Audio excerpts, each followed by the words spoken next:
Committee on the Rights of the Child gets underway in Geneva, Switzerland today.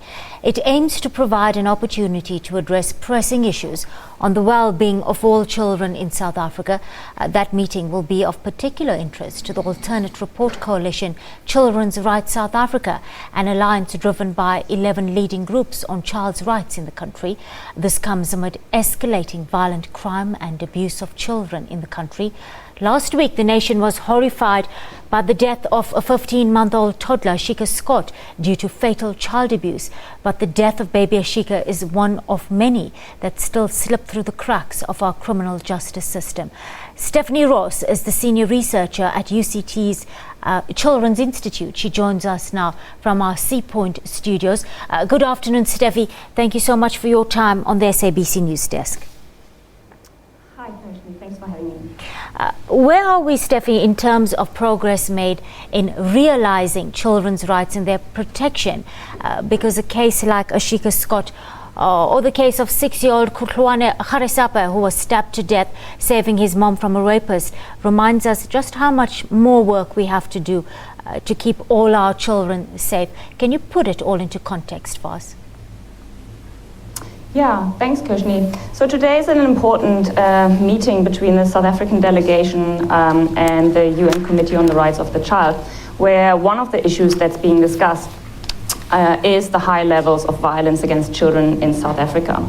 This is the meeting that will lead to concluding observations by the UN Committee, where the UN Committee makes recommendations to South Africa on how they can improve, the government can improve services, programs for children to ensure that children's rights are met. And violence against children was one of the key issues that came up at that meeting today.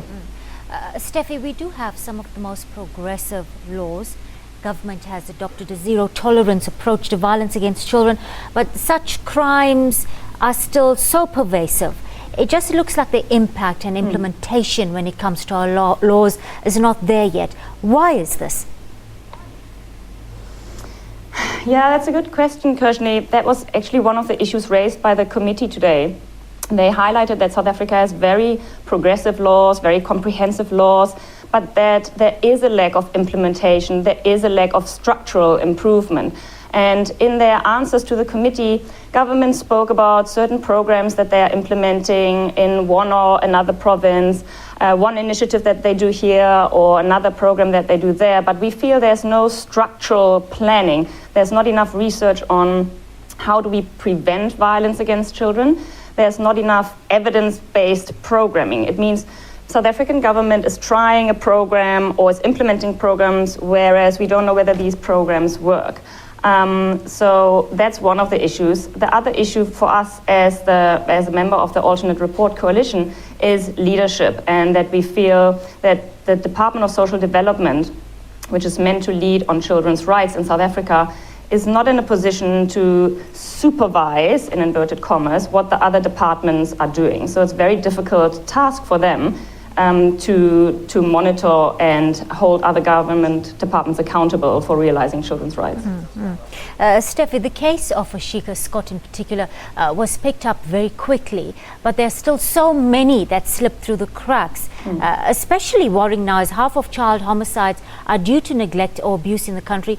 Why is this, and what are some of the gaps or weaknesses in your experience in our childcare and protection system that's actually exacerbating this problem we have already? I think one of the problems is that our child protection system is quite overloaded at the moment. We still have a shortage of social workers, even though the department is trying very hard to increase the number of social workers. There are not enough efforts in terms of prevention. There's not enough intersectoral collaboration. So, you know, we think that in addition to social workers, there should be healthcare workers who are picking up these cases. There should be police officers picking up these cases. And it seems that at the moment, this intersectoral collaboration is not really happening, and that's where the children are falling through the cracks. Stephanie, we know that poverty does not necessarily equate to violence, but it is true that our poorer communities like Diepsloot, like Delft, they often make headlines for violent crimes against minors and are more susceptible to violence. Talk to us about this link between poverty, social services, unemployment and abuse, and more importantly, how do we begin to prioritize these vulnerable areas? So, yeah, it is true that we at least pick it up more in poorer areas, violence against children, although it's happening everywhere. But I think poverty exacerbates the problem because there are just so many stressors on the family. You know, poverty is one of the drivers of violence against children because where you have poverty, you have, for instance, higher crime rates generally.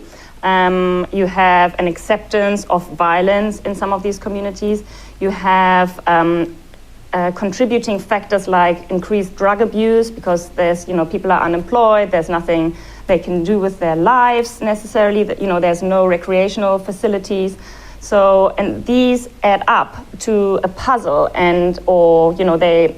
they contribute to each other and reinforce each other. And they're coupled with weak supervision systems from government like social workers. They are overburdened in these areas where there are so many needs, not just in terms of violence against children, but also they're meant to look out for drug abuse and assisting families with grant applications. So it's very difficult for them to keep on top of these. But then also we see that in these areas particularly, there is a lack of collaboration between the departments, as I indicated earlier. Stephanie Rose, Senior Researcher at the Children's Institute at the University of Cape Town. I'm afraid that's all we have time for this hour. Thank you so much for sharing your insights with us on the SABC News Desk.